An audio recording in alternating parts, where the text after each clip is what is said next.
ನವೆಂಬರ್ನಲ್ಲಿ ಕ್ರಾಂತಿಯಾಗಿಬಿಡುತ್ತೆ, ಮುಖ್ಯಮಂತ್ರಿ ಬದಲಾವಣೆ ಆಗುತ್ತೆ ಅನ್ನುವಂಥ ವಿಚಾರ ಏನು ಬೆಳವಣಿಗೆ ಆಯಿತೋ ಇದರ ಸೂಕ್ಷ್ಮತೆ ಗೊತ್ತಿದೆ ಯಾರಿಗೆ? ಮಾನ್ಯ ಮುಖ್ಯಮಂತ್ರಿಗಳು ಹಾಗೂ ಅವರ ಪುತ್ರ ಯತೀಂದ್ರ ಅವರಿಗೆ MLC. ಹಾಗಾಗಿ ಈಗ ಮೈಸೂರಲ್ಲಿ ಒಂದು ಚಳುವಳಿಯನ್ನು ಆರಂಭ ಮಾಡಿದ್ದಾರೋ ಅಥವಾ ಇನ್ಯಾರೋ ಮಾಡ್ತಾ ಇದ್ದಾರೋ, ಒಟ್ಟಿನಲ್ಲಿ ಏನೋ ಬೆಳವಣಿಗೆ ಆಗ್ತಾ ಇದೆ. ಸಿದ್ದರಾಮಯ್ಯನವ್ರನ್ನ ಬೆಂಬಲಿಸಿ ಅವರ ಪರವಾಗಿ ಅಹಿಂದ ಒಕ್ಕೂಟ ಈಗ ಹೋರಾಟವನ್ನು ಶುರು ಮಾಡಿಕೊಂಡಿದೆ. ಸಿದ್ದರಾಮಯ್ಯನವರೇ ಪೂರ್ಣಾವಧಿ CM ಆಗಬೇಕು, ಘೋಷಣೆ ಮಾಡಬೇಕಿದನ್ನು. ಅವರನ್ನೇನಾದರೂ ಕೆಳಗಡೆಗೆ ಇಳಿಸಿದ್ರೆ ಅಹಿಂದ ಮತಗಳು ಕಾಂಗ್ರೆಸ್ನಿಂದ ದೂರ ಸರಿಯುತ್ತೆ ಅಂತ ಕಾಂಗ್ರೆಸ್ ಹೈಕಮಾಂಡ್ಗೆ ಈಗ ಪತ್ರವನ್ನ ಬರೆದಿದ್ದಾರೆ ಅಹಿಂದ ಒಕ್ಕೂಟದ.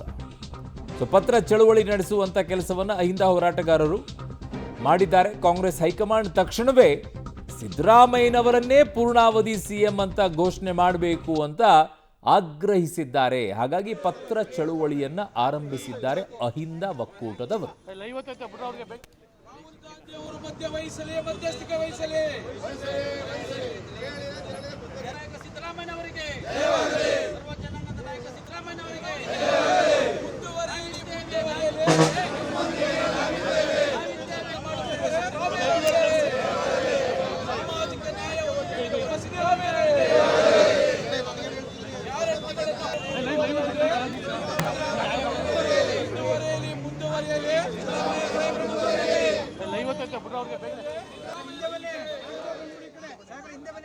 ಏನು ಇವತ್ತು ಕರ್ನಾಟಕ ರಾಜ್ಯದಲ್ಲಿ ಮುಖ್ಯಮಂತ್ರಿ ವಿಚಾರವಾಗಿ ಬಹಳಷ್ಟು ಗೊಂದಲದ ಹೇಳಿಕೆಗಳು ಆಗ್ತಾ ಇದೆ.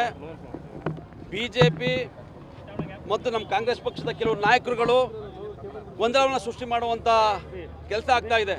ಇದರಿಂದ ಕಾಂಗ್ರೆಸ್ ಪಕ್ಷದ ಇಮೇಜ್ಗೆ ಮುಖ್ಯಮಂತ್ರಿಗಳಾದಂಥ ಸಿದ್ದರಾಮಯ್ಯನವ್ರಿಗೆ ಇದೆಲ್ಲ ಒಂದು ಕಡೆ ಡ್ಯಾಮೇಜ್ ಮಾಡ್ತದೆ. ಯಾಕೆಂದರೆ ಈ 2023ರಲ್ಲಿ 135 ಜನ MLAಗಳು ಶಾಸಕಾಂಗ ಪಕ್ಷದ ಸಭೆಯಲ್ಲಿ ಸಿದ್ದರಾಮಯ್ಯನವ್ರನ್ನ ಮುಖ್ಯಮಂತ್ರಿ ಅಂತೇಳಿ ಶಾಸಕಾಂಗ ಪಕ್ಷದ ನಾಯಕರಾಗಿ ಆಯ್ಕೆ ಮಾಡ್ಕೊಂಡಿದ್ದಾರೆ.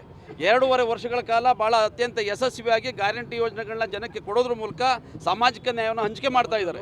ಸೊ ಇಂಥ ಸಂದರ್ಭದಲ್ಲಿ ಮುಖ್ಯಮಂತ್ರಿಯನ್ನು ಬದಲಾವಣೆ ಮಾಡಿಬಿಡ್ತೀವಿ ಅಂತೇಳಿ ಭಿನ್ನ ಧ್ವನಿಗಳು ವಿರೋಧ ಪಕ್ಷದವರು ಒಂದು ಕಡೆ ಪಿತೂರು. ಏನು ರಾಜ್ಯದಲ್ಲಿ ಮುಖ್ಯಮಂತ್ರಿ ಬದಲಾವಣೆ ಅಂತ ಗೊಂದಲ ಆಗಿದೆ, ಅದು ಅಂತ್ಯ ಆಗಲಿ ಅಂತ ಹೇಳಿ ರಾಹುಲ್ ಗಾಂಧಿ ಅವರಿಗೆ ಪತ್ರದ ಮುಖಾಂತರ CM ಮುಖ್ಯಮಂತ್ರಿ ಸಿದ್ದರಾಮಯ್ಯನವರ 5 ವರ್ಷಗಳ ಕಾಲ ನೀವು ಮುಂದುವರಿಸಿ, ಮುಂದೆ 28ಕ್ಕೂ CM ಆಗಬೇಕು ಅಂದ್ರೆ ಕಾಂಗ್ರೆಸ್ ಪಕ್ಷದಿಂದ ಸಿದ್ದರಾಮಯ್ಯನವ್ರನ್ನೇ ಮುಂದುವರಿಸಿ ಅಂತ ನಾವು ಕೇಳ್ಕೊತಾ ಇದ್ದೀವಿ. ಒಂದು 4-5 ಜನ ಹೇಳ್ತಾ ಇರ್ಬೋದು ಸರ್, ನಮ್ಮ 138 ಜನದಲ್ಲಿ ಒಂದು 18-20 ಜನ ಹೇಳ್ಬೋದು. ಇನ್ನೆಲ್ಲರೂ ಸಿದ್ದರಾಮಯ್ಯನ ಪರವಾಗಿದ್ದಾರೆ. ಎಲ್ಲ ಅಹಿಂದ ನಾಯಕರು, ಮುಂದುವರೆದವರು, ಎಲ್ಲರ ಜನಾಂಗದವರು.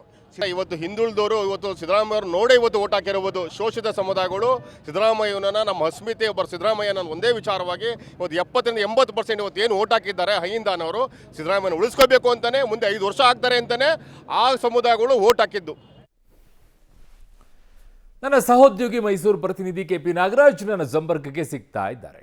KP ನಾಗರಾಜ್, ಈಗ ಅಹಿಂದದಲ್ಲಿ ಕುರುಬ ಒಂದೇ ಬರೋದಿಲ್ವಲ್ಲ, ಇನ್ನುಳಿದವರೆಗೂ ಅವಕಾಶ ಕೊಡ್ಬೋದು. ಆಯಿತು, ಅದು ಒಂದು ಕಡೆಗೆ ಪಕ್ಕಕ್ಕೆ ಇಡೋಣ. ಇದು ಸಿದ್ದರಾಮಯ್ಯನವರನ್ನ 2.5 ವರ್ಷಕ್ಕೆ ಬದಲಾವಣೆ ಮಾಡ್ತಾರೆ ಅನ್ನೋದಕ್ಕೋಸ್ಕರ ಮೈಸೂರಿನಲ್ಲಿ ಅವರ ಹಿಂಬಾಲಕರು ಮಾಡಿಸಿರುವಂಥ ಹೋರಾಟನ ಅಥವಾ ಓಹೋ ಇಲ್ಲ ನಮ್ಮ ನಾಯಕ ಹೀಗೆ ಬದಲಾವಣೆ ಆಗಿಬಿಡ್ತಾರೆ ಅನ್ನುವಂತಹ ನೋವಿನ ಹೋರಾಟನ ಏನಿದು? ಈಗ ಅದ್ರ ಬಗ್ಗೆ ಮಾತಾಡೋದಕ್ಕೆ ಸ್ವತಃ ಏನು ಅಹಿಂದ ಒಕ್ಕೂಟದ ಮುಖಂಡರುಗಳು ಕೂಡ ಇದ್ದಾರೆ. ನಿಮಗೆ ಬದಲಾವಣೆ ಆಗ್ಬಿಡುತ್ತೆ ಅನ್ನುವಂಥದ್ದು ಆತಂಕನ, ಅಥವಾ ಬದಲಾವಣೆ ಆಗುವ ಸಾಧ್ಯತೆಗಳಿದೆಯಾ ಅಥವಾ ಅನ್ನುವಂಥದ್ದು? ನಮಗೆ ಬದಲಾವಣೆ ಮಾಡ್ತಾರೆ ಅನ್ನೋ ಆತಂಕ ಇಲ್ಲ. ಸಿದ್ದರಾಮಯ್ಯನವರೇ ಮುಖ್ಯಮಂತ್ರಿಯಾಗಿ ಇರ್ತಾರೆ, ಆದರೆ ಗೊಂದಲ ಸೃಷ್ಟಿ ಮಾಡ್ತಾ ಇದ್ದಾರೆ. ಇದು ಏನಾಗ್ತದೆ, ಕಾಂಗ್ರೆಸ್ ಪಕ್ಷದ ವೋಟ್ ಬ್ಯಾಂಕಿಗೆ ಡ್ಯಾಮೇಜ್ ಆಗ್ತದೆ, ನಾಯಕತ್ವಕ್ಕೆ ಡ್ಯಾಮೇಜ್ ಆಗ್ತದೆ. ಆ ಗೊಂದಲಕ್ಕೆ ತೆರೆ ಎಳೆಯಿರಿ ಅಂತ ನಾವು ಹೈಕಮಾಂಡ್ಗೆ ಮನವಿ ಮಾಡ್ತಿರೋದು ಇವತ್ತು ಪತ್ರ ಚಳುವಳಿ. ಏನಂತಂದರೆ, ಈಗ 5 ವರ್ಷ ಮುಂದಿನ ಅವಧಿಗೂ ಕೂಡ ಸಿದ್ದರಾಮಯ್ಯನವರೇ ಮುಖ್ಯಮಂತ್ರಿ ಇರ್ತಾರೆ ಅಂತೇಳಿ ಹೈಕಮಾಂಡ್ ಕ್ಲಿಯರ್ ಮಾಡಬೇಕು. ಇಲ್ಲಿ BJP JDS ಅವರೆಲ್ಲ ಸೇರ್ಕೊಂಡು ನವೆಂಬರ್ ಕ್ರಾಂತಿ ಆಗ್ತದೆ ಅಂತ ಹೇಳ್ತಾರೆ. ನಮ್ಮ ಪಕ್ಷದ ಕೆಲವು ಶಾಸಕರುಗಳು ನವೆಂಬರ್ ಕ್ರಾಂತಿ ಆಗ್ತದೆ ಅಂತ ಹೇಳ್ತಾರೆ. ಈ ಥರ ಎಲ್ಲ ನಡೀತಾ ಇದ್ದಾಗ ಏನಾಗ್ತದೆ, ನಮ್ಮ ಸಮುದಾಯದ ಅಭಿಮಾನಿಗಳಿಗೆ, ಅವರ ಹಿಂಬಾಲಕರುಗಳಿಗೆ, ಅವರ ಕಾರ್ಯಕರ್ತರುಗಳಿಗೆ ನೋವಾಗ್ತದೆ, ಗೊಂದಲ ಆಗ್ತದೆ. ಸೊ ಆ ಗೊಂದಲ ಆದಾಗ ಏನಾಗ್ತದೆ, ಅದು ಡ್ಯಾಮೇಜ್ ಆಗೋದು ಕಾಂಗ್ರೆಸ್ ಪಕ್ಷಕ್ಕೆ. ಅಲ್ಲಿಗೆ ಓವರಾಲ್ ಆಗಿ ಸಿದ್ದರಾಮಯ್ಯನವರ ಒಂದು ವೇಳೆ ಅಧಿಕಾರದಿಂದ ಕೆಳಗಿಳಿಸುವ ಪ್ರಯತ್ನಗಳಾದರೆ ಅಹಿಂದ ವೋಟ್ ಡಿಸ್ಟರ್ಬ್ ಆಗುತ್ತೆ ಅಂತನಾ? ಖಂಡಿತ 100% ಅಹಿಂದ ಸಮುದಾಯಗಳ ಮತ ಛಿದ್ರವಾಗೋಗುತ್ತೆ. ಅವತ್ತಿಂದ ಇವತ್ತುವರೆಗೂ ಅಹಿಂದ ಸಮುದಾಯಗಳು ದೊಡ್ಡ ಮಟ್ಟದಲ್ಲಿ ಕಾಂಗ್ರೆಸ್ಗೆ ಬೆಂಬಲವಾಗಿ ನಿಂತಿದ್ದಾವೆ. ಈಗ ಸಿದ್ದರಾಮಯ್ಯನವ್ರ ನಾಯಕತ್ವದಲ್ಲೇ ಚುನಾವಣೆ ಆಗಿ 135 ಜನ ಗೆದ್ದಿರುವಂಥದ್ದು ಅಹಿಂದ ಸಮುದಾಯಗಳ ದೊಡ್ಡ ಬೆಂಬಲದಿಂದ. ಅವ್ರಿಗೆಲ್ಲ ಏನು ಸಿದ್ದರಾಮಯ್ಯವ್ರು ಮುಖ್ಯಮಂತ್ರಿಯಾಗಿ ಇರ್ತಾರೆ ಅನ್ನೋ ಉದ್ದೇಶಕ್ಕೆ ಮತ ಹಾಕಿರೋದು.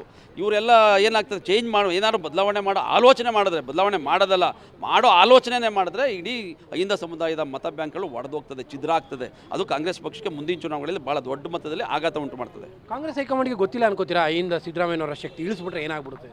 ಖಂಡಿತ ಕೊಟ್ಟಿದೆ. ಕಳೆದ 2 ವರ್ಷದಿಂದ ನಡೆದಂಥ ಸಿದ್ದರಾಮೋತ್ಸವದಲ್ಲಿ ಸಿದ್ದರಾಮಯ್ಯನ ಶಕ್ತಿ ಏನಿದೆ ಅನ್ನೋದನ್ನು ಆ ದಿನ ಅವತ್ತು ಗೊತ್ತಿದೆ. ಅದು ರಾಹುಲ್ ಗಾಂಧಿ ಅವರು ಬಂದಿದ್ದಂಥ ಕಾರ್ಯಕ್ರಮದಲ್ಲಿ ಸಿದ್ದರಾಮಯ್ಯನ ಶಕ್ತಿ ಏನಿದೆ ಅನ್ನೋದು ಗೊತ್ತಿದೆ, ಅಹಿಂದ ಶಕ್ತಿ ಏನಿದೆ ಅನ್ನೋದು ಗೊತ್ತಿದೆ.